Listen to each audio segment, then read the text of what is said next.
Welcome to the deep dive.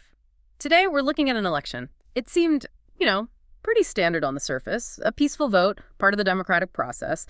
But the election of 1860, it was anything but standard. It actually became the constitutional trigger for the American Civil War. It really did. You can't just see 1860 as another political contest. Yeah. It was more like the breaking point, the moment the nation kind of looked at itself and realized these two systems, the North and the South, they just couldn't share the same house anymore. Right. The whole machinery of democracy, the compromises, the debates, it all just failed. Utterly. Completely. It was designed to unify. Yeah. But in 1860, it did the exact opposite. So that's our mission today. How did casting a ballot, the simple act, turn into an existential crisis for, well, half the country? Let's set the scene first, because the lead up to November 1860, the atmosphere was just toxic, absolutely poisoned. Decades of failed compromises were weighing things down. Oh, definitely. The country was, let's say, emotionally raw by 1860. Think about the Kansas-Nebraska Act. Yeah. That was supposed to be a compromise, right? Popular sovereignty. Yeah, let the settlers decide. But what it led to was bleeding Kansas. Actual violence, people killing each other over whether Kansas would be free or slave. That wasn't abstract political theory anymore. That was blood on the ground. And you can't forget John Brown's raid on Harper's Ferry. That was just the year before, in '59. Yeah, huge psychological impact, especially in the South. They didn't just see Brown as some lone fanatic. No, they saw him as proof. Proof the North was actively trying to incite slave rebellions, to destroy their way of life from within.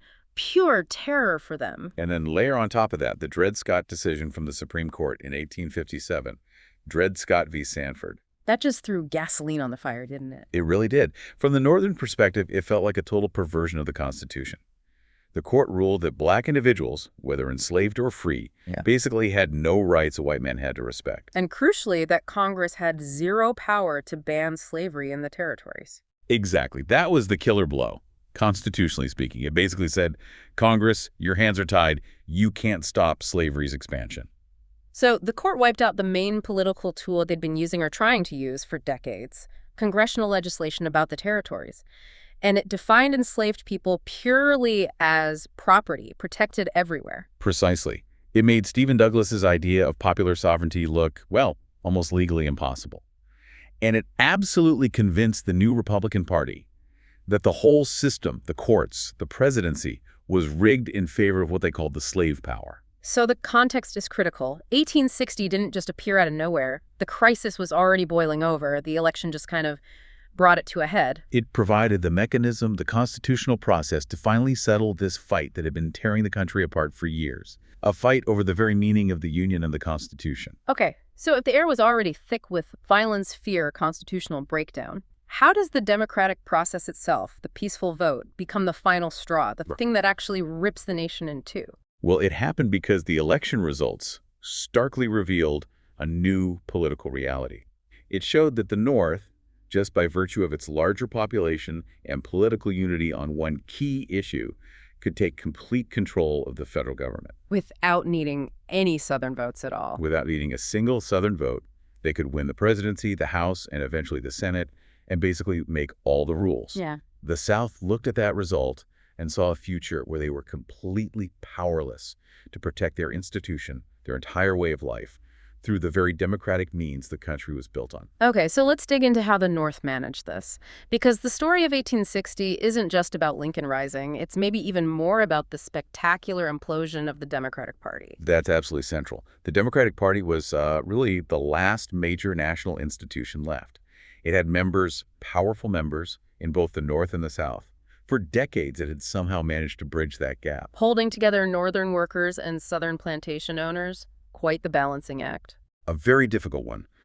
But the pressure over slavery's expansion, that specific question, finally just tore it apart. And it happened very publicly, right? At their convention in Charleston. Oh, it was pure political drama. Charleston, South Carolina, spring of 1860. The Deep South delegates, the real hardliners, often called fire eaters, came with a demand. What was it? They insisted the official party platform had to explicitly endorse federal protection for slavery, not just allow it, but actively protect it with federal law. in all U.S. territories, based on Dred Scott. And the Northern Democrats, Stephen Douglas's faction. They flatly refused. Douglas was still clinging to popular sovereignty, let the locals decide. When the convention voted to adopt Douglas's platform, which didn't give the South that federal protection they demanded, Southern delegates walked out. they walked right out. That walkout in Charleston, and then another split later in Baltimore, that was it. The Democratic Party was fractured. Fatally fractured. Which guaranteed this wasn't going to be a normal two-way race. It set up this bizarre four-way contest. And it's important to see these four candidates, not just as politicians with different ideas, but as representing four completely distinct, geographically concentrated views on slavery and the Constitution's future. They were like four pillars of division. Okay, let's break them down. First, the Republicans with Abraham Lincoln. Lincoln and the Republicans. Their core, non-negotiable principle was stopping the expansion of slavery into the Western territories. Free soil, they called it. Why was that so important to them? Morality? Economics? Both, really. There was a moral argument against slavery's spread, for sure, but also a powerful economic one. They wanted those Western lands for free white farmers, for homesteaders. They believed slavery degraded free labor and would choke off opportunity for ordinary white settlers. But, and this is a really crucial point that often gets missed, Lincoln wasn't running as an abolitionist, right? He wasn't campaigning to end slavery where it already existed in the South. No, absolutely not. And he tried very hard to make that clear. Throughout the campaign, he and the party repeatedly said they would not interfere with slavery in the states where it was already legal. He even pointed to the Constitution's fugitive slave clause as something he'd uphold. He did. It was an attempt, however successful, to reassure the South. Look, we're only talking about the territories. Your existing system is safe under the Constitution as it stands. But their focus was entirely northern, wasn't it? Purely sectional. They didn't seriously campaign in the South. They knew the math. They figured correctly they could win the presidency just by sweeping the free states. They didn't need a single Southern electoral vote. Okay, so that's Lincoln. Now, the polar opposite. Right. The Southern Democrats. They nominated John C. Breckinridge. Right. Breckinridge, who was actually the sitting vice president under Buchanan. He became the candidate for that radical pro-slavery wing that walked out of the Charleston Convention. And their demand was the mirror image of free soil. Exactly. If Lincoln said no expansion, Breckinridge and his supporters said federal protection everywhere. They took the Dred Scott decision to its logical extreme. They demanded Congress pass laws, a federal slave code, to actively protect slave property in all territories until they became states. The full power of the federal government safeguarding slavery's expansion. Their base was clearly the Deep South. Overwhelmingly.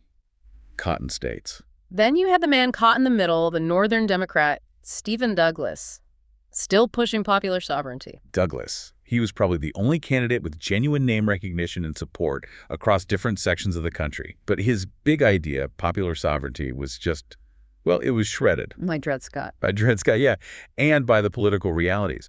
After the court said Congress couldn't ban slavery in territories, how could Douglas argue that local settlers could effectively ban it? Right. His solution, the Freeport Doctrine, was kind of legalistic workaround, isn't it? It was very awkward. He basically argued that even if slavery was technically legal, according to the Supreme Court, a local community could still discourage it by simply refusing to pass local laws, like police regulations, needed to protect slave property, unfriendly legislation, or lack thereof. So he's trying to please both sides. And ends up really satisfying neither. The South saw it as a betrayal of Dred Scott. The anti-slavery North saw it as too weak. He was stuck. And finally, the fourth group, the Constitutional Union Party with John Bell. Ah, yes, the party of let's just ignore the problem. These were mostly former Whigs, older statesmen, concentrated in the border states, Kentucky, Tennessee, Virginia. What was their actual platform? It was almost deliberately vague. Their entire platform was basically the Constitution of the country, the Union of the states, and the enforcement of the laws. That's it? No mention of slavery? Nope. They completely avoided the issue. Their hope, or maybe delusion, was that if they just focused on preserving the Union and upholding the Constitution, the whole slavery crisis would somehow just dissipate. A desperate plea for moderation in a deeply polarized time. You could say that. But the key takeaway from this four-way split, especially the Democratic fracture, is the ideological chasm. You had one Democratic faction demanding federal protection for slavery everywhere, another saying, let locals decide.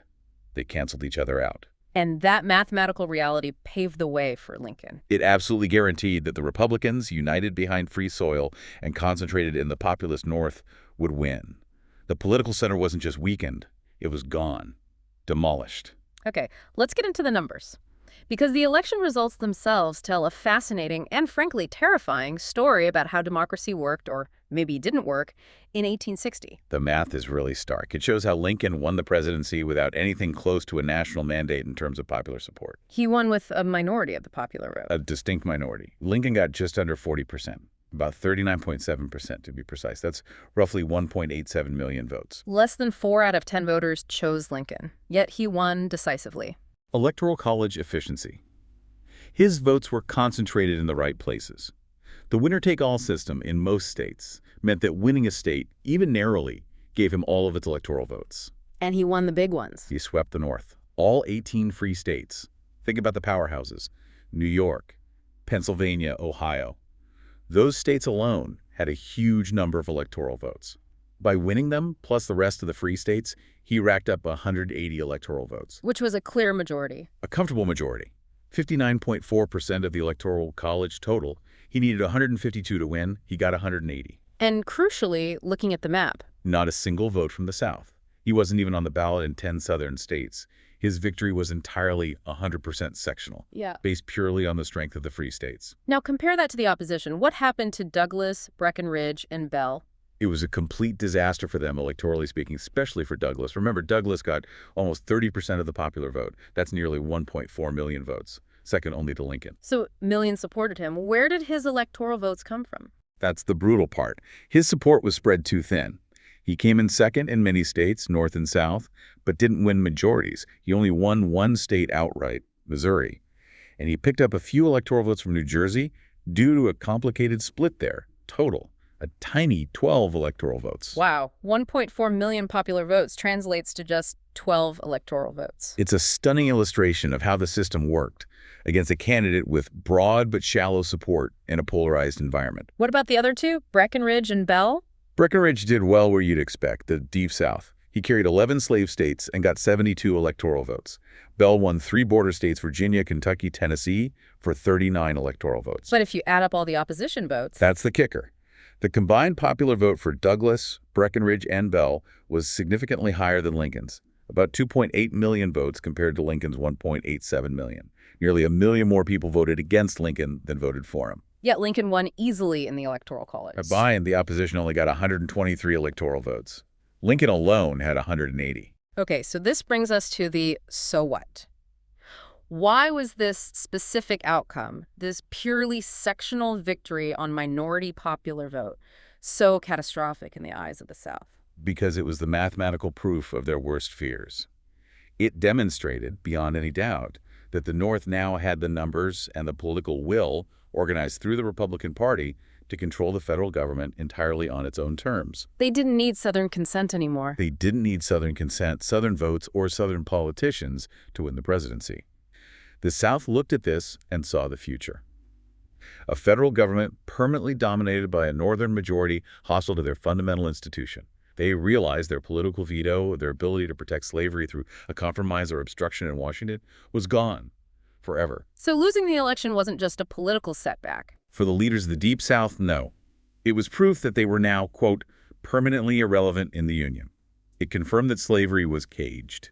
They genuinely believed they were facing a slow, inevitable political strangulation orchestrated by the North, all carried out perfectly legally under the Constitution via elections, and they saw no way out through democratic means. Let's zoom right into Election Day itself, November 6, 1860, because you really had two starkly different realities playing out in the country.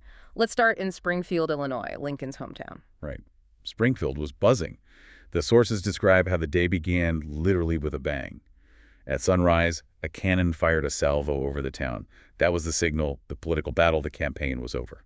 Time to vote. And the town went wild. Pretty much. Lots of noise, excitement, brass bands on wagons rolling through the streets. Later that evening, as results started trickling in, the Republicans staged huge torchlight parades. There was a real sense of confidence of impending victory. But Lincoln himself, he played it cool. He was remarkably calm, outwardly at least. He followed the tradition very strictly. Presidential candidates were expected to remain silent, almost detached, on Election Day. No speeches, no last-minute campaigning. Respecting the process. Very much so. Wow. There's this poignant moment described when he went to vote in the afternoon. He walked across the street to the Sangamon County Courthouse. Must have been a scene. Oh, apparently the crowd went nuts. Wildest outbursts of enthusiasm, one reporter wrote, everyone pressing in. But Lincoln did something quite symbolic there. This is where he didn't vote for himself. Exactly. He got the pre-printed Republican ballot, which listed all the candidates. He took out his pocket knife and very carefully cut his own name, Abraham Lincoln, off the top of the list. Then he voted for the rest of the Republican slate senators, congressmen, local officials. What was the message there? Humility. I think it was a gesture of profound respect for the democratic order. He wasn't seizing power. He was submitting himself to the voters' judgment, even as he was poised to win. He was part of the system, not above it. But underneath that calm exterior, the sources say he was deeply anxious. Yes. That public calm hid a lot of private dread. He'd apparently told friends weeks before that he actually would have preferred staying in the Senate. He said it offered more chance to make reputation and less danger of losing it. He knew the presidency, especially now, was a poison chalice. He knew what was coming. He absolutely did. That evening, he waited for the result at the local telegraph office, just sitting there reading the wires as they came in from the big northern states, Pennsylvania, New York, crucial states. And when the victory was confirmed? When it was clear he'd swept the North and won, the celebration was huge. But Lincoln's reaction was incredibly somber. He acknowledged the cheering crowd briefly, but then he reportedly said to some close friends, almost chillingly, "Well, boys, your troubles are over now, but mine are just beginning." Wow, he knew instantly. He knew. He understood that this election wasn't an end, but a beginning. The beginning of the real confrontation. He accepted it was unavoidable. He felt, as he put it later, the tug has to come, and better now than any time hereafter. Delaying would only make it worse. That was his view. Compromising on free soil would betray the mandate and ultimately weaken the Union for the inevitable fight. He was mentally preparing for conflict from the moment he won. Okay, so contrast that scene, the public celebration masking private dread in Springfield, with what was happening down in Charleston, South Carolina. Night and day. In Charleston, there was no dread among the secessionist leaders. There was fury, yes, but also a sense of grim determination, almost relief that the moment had finally arrived. They were ready. They were primed. The Charleston Mercury, a leading secessionist newspaper, had already been warning for weeks that if the abolitionist white man, meaning Lincoln, won, the state must take action. Prompt secession, they demanded. Exactly. And the moment the telegraph confirmed Lincoln's victory, Charleston erupted. Cannons fired there too, but not celebrating Lincoln. They were celebrating the anticipated departure from the Union. The war warning wasn't just implied, it was shouted from the rooftops. The revolution was on. Right. Let's unpack that Southern perspective more deeply. Because for the states that went heavily for Breckinridge, the Deep South, Lincoln's election wasn't just a loss. It was seen as fundamentally illegitimate, an act of aggression by a hostile power. And it wasn't just about fearing immediate abolition. That's a critical point. Lincoln kept saying, "I won't touch slavery where it exists." But for the leaders in the Deep South, that promise was either irrelevant or worse, a trick, a veiled threat. Why irrelevant if he's promising not to end it? Because their concern wasn't just about today. It was about the future, about survival. Their core fear was that if slavery couldn't expand into new territories, if it was caged geographically, it was doomed to die a slow economic and political death. They were looking decades down the road. And expansion wasn't just some abstract principle for them. It was essential for practical reasons. Absolutely essential Yeah. on two main fronts. First, politics. They desperately needed new slave states to maintain balance in the Senate. Their firewall. Exactly. The North's population was growing much faster, so the South was already losing control of the House of Representatives. The Senate, where each state got 2 votes regardless of population, was their last hope for blocking anti-slavery legislation. No expansion meant no new slave states, which meant eventual Northern domination of the Senate, too. Game over, politically. And the second reason, economics. Pure, hard economics. Particularly the internal slave trade. States in the Upper South, like Virginia and Maryland, had soil depletion issues. Their profitability increasingly came from selling enslaved people down the river to the newer cotton and sugar plantations in the Deep South and Southwest. So they needed those new territories as markets for people. Brutally, yes. They needed expanding markets for their surplus enslaved persons. If expansion stopped, the demand would dry up. The value of enslaved people who represented billions of dollars in capital, the largest financial asset in the South besides land itself, would plummet. Caging slavery meant potential economic ruin, not just for the Deep South planters, but for the slave-selling Upper South, too. So when Southern leaders started making the case for secession immediately after Lincoln's win, they weren't just reacting emotionally. They had a structured argument, based on their worldview, for why this election was an act of tyranny justifying leaving the Union. They did. It was a multi-layered argument, repeated in secession declarations and conventions. You can break it down into roughly 3 parts. Okay, what's the first layer? First, economic ruin. They argued Lincoln's policy of containment, even without immediate abolition, would inevitably destroy their economy. Stopping expansion would crash the value of enslaved people, ruin credit markets, since slaves were used as collateral, collapse land values tied to slave labor, and ultimately bankrupt the entire region reliant on cotton, tobacco, and rice grown by enslaved labor. It would be, they claimed, a killing economic impact. Makes sense from their perspective. What's the second layer? Second, the specter of social chaos. This was a deeply ingrained fear, constantly invoked. They argued that freeing millions of enslaved people, either suddenly or gradually, would unleash total anarchy. What did they imagine happening? Widespread unemployment, poverty, vagrancy, race riots, bloodshed, maybe even large-scale insurrection. They genuinely believed, or at least argued, that slavery was the only thing maintaining social order between the races. They often pointed to the French Revolution's reign of terror as a warning of what happens when the established social hierarchy collapses. Mob rule and chaos. A powerful fear tactic, and maybe a genuine belief for many. And the third layer. Third, an appeal to constitutional and moral rights. They didn't just see slavery as economically necessary. They defended it as constitutionally protected and even morally right. How did they square that? They pointed directly to the Constitution, especially the Fugitive Slave Clause, as evidence the founders accepted slavery. And they leaned heavily on the Dred Scott decision. The Supreme Court itself had declared enslaved people were property, and that Congress couldn't ban that property from the territories. So a party like the Republicans, whose whole platform was based on doing what the Supreme Court said Congress couldn't do, was seen as fundamentally violating the Constitution as interpreted by the highest court. Many also added a religious justification, arguing slavery was a divine institution ordained by God.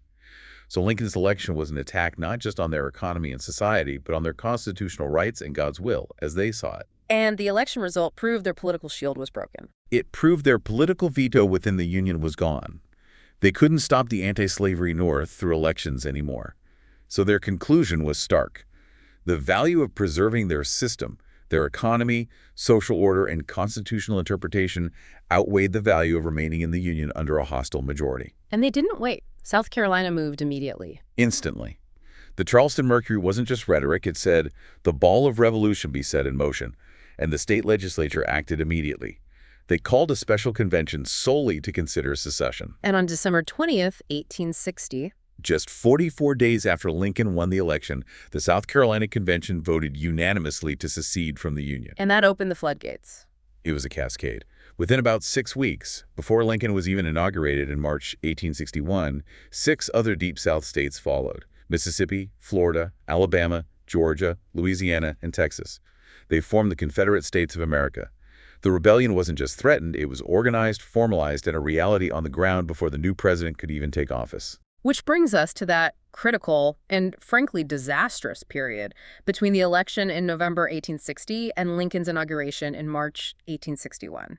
The 4 months of the interregnum. Yeah, the lame duck period under President James Buchanan. And it wasn't just a pause. It was a period of almost complete federal paralysis. Buchanan's handling of the crisis was, well, it's often described as an executive abdication. He was caught, wasn't he? A Democrat, sympathetic in some ways to the South, but also believing secession was wrong. Exactly. He was torn. He was angry at the Republicans for pushing the issue, but also deeply offended by the South's move to secede. His confusion and indecision came through loud and clear in his final message to Congress in December 1860. What did he say? It was remarkably contradictory. He stated very clearly that secession was illegal. He argued the Union was meant to be permanent.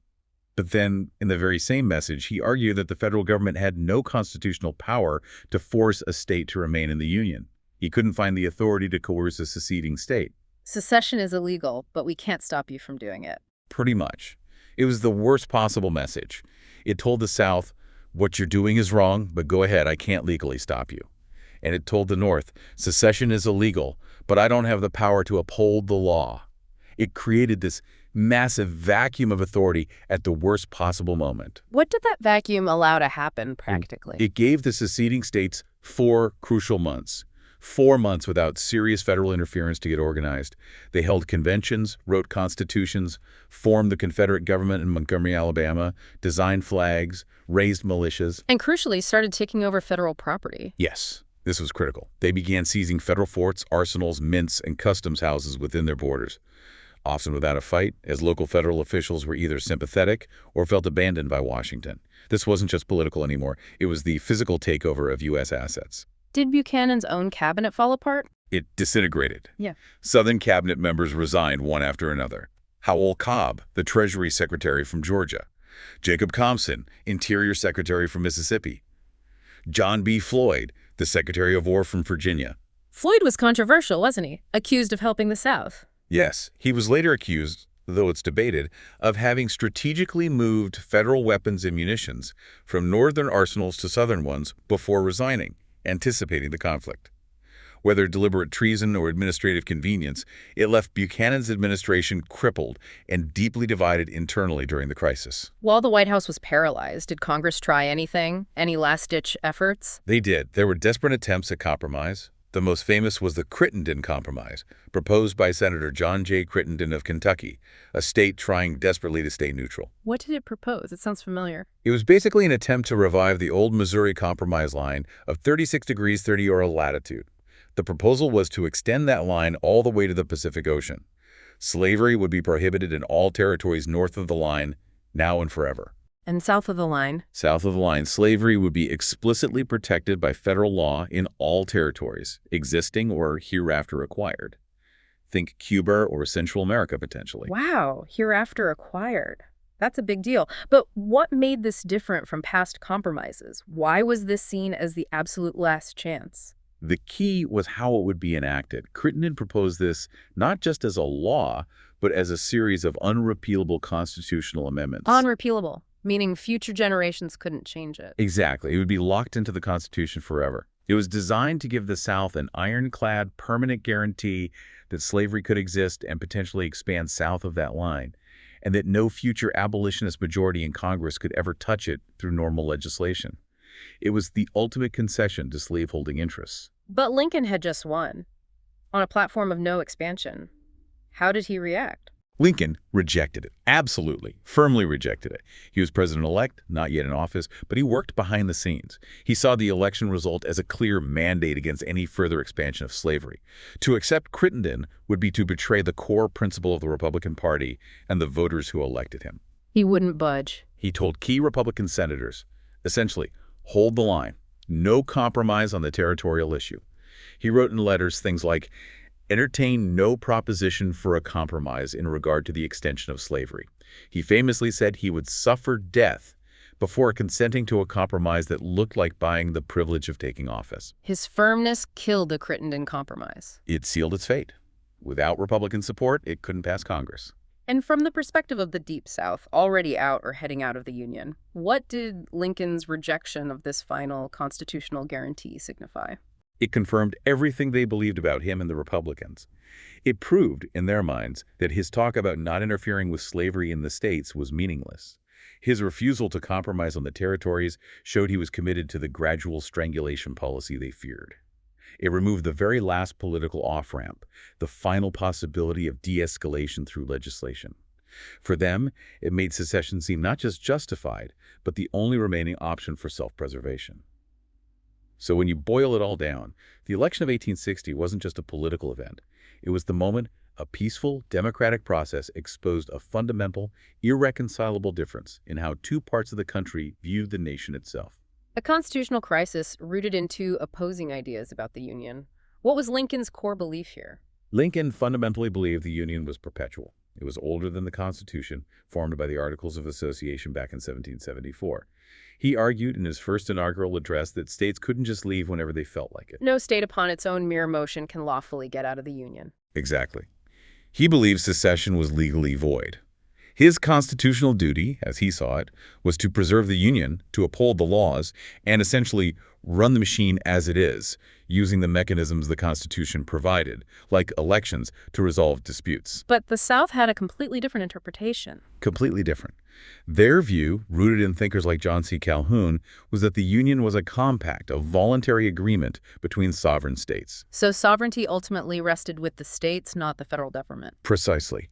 And if the federal government, created by that compact, fell into the hands of a power hostile to the interests of some states in this case, the Republican scene is hostile to slavery, then those states retained the inherent right to withdraw from the compact. The right of self-preservation trumped the compact itself. With two such fundamentally opposed views of the Union and sovereignty, could any compromise have ever worked long-term? It's hard to see how. There was no common legal or philosophical ground left. No Supreme Court ruling, no act of Congress could bridge that gap once one side believed the fundamental agreement had been broken by the other electing a sectional president. Okay, so let's quickly recap that causal chain for everyone listening. How did we get from the ballot box in November 1860 to the brink of war by March 1861? All right, step one, political fragmentation. The collapse of the Democrats allowed a purely sectional party, the Republicans, to win the presidency. Step two, sectional domination. Lincoln's victory, purely based on Northern votes and a minority of the popular vote, proved to the South their political power within the Union was effectively gone. Step three, existential threat. The South interpreted this loss of political power as an unacceptable threat to their entire economic and social system based on slavery, leading them to choose secession. Step four, Buchanan's paralysis. The lame duck president's indecision created a crucial 4-month window where secession could organize and consolidate without federal opposition, including seizing federal property. And the final step, rejection of compromise. Lincoln's firm refusal to compromise on the core issue of slavery's expansion, specifically rejecting the Crittenden Compromise, removed the last political pathway to reconciliation and confirmed Southern fears. And it's worth clarifying again. The election caused secession, but the war itself started over something more tangible. Right. Secession was a political act. The war began when disagreements turned into armed conflict over who controlled federal territory and property within the seceded states. When Confederate forces fired on Fort Sumter and Charleston Harbor in April 1861 because Lincoln tried to resupply it, that was the start of the military conflict. The fight became about holding the Union together by force. So at the deepest level, the ultimate why behind all this wasn't just politics. It was the clash of two fundamentally incompatible societies. That's really what it comes down to. You had one society in the North rapidly industrializing based on free labor, driven by population growth, and generally accepting the principle of majority rule through democracy. And the other society in the South was predominantly agrarian, economically and socially defined by chattel slavery, resistant to that kind of industrial change, and insistent on the principle of state sovereignty or minority rights for the white minority to protect its unique institution. These two systems simply couldn't coexist indefinitely under one government, especially when westward expansion forced the issue of which system would prevail in new territories. The 1860 election just brought that incompatibility to a head. It gave the constitutional power to the free labor system, forcing the slave-based system to make a choice, accept gradual decline within the Union or fight for independence outside of it. But we shouldn't paint everyone with the same brush. The border states complicate the picture, don't they? States like Kentucky, Maryland, and Missouri. Absolutely vital nuance. Remember John Bell and the Constitutional Union Party? He got strong support in those border states. Lincoln received almost 0 votes there, less than 1% in Kentucky. These states had slavery, but they didn't rush to secede with the Deep South. They were torn. Deeply torn. Many people there valued the Union immensely, even while defending slavery. They were desperately searching for that middle ground that compromise the fire eaters rejected. Understanding their hesitation, their divided loyalties, was absolutely critical to Lincoln's later strategy for winning the war.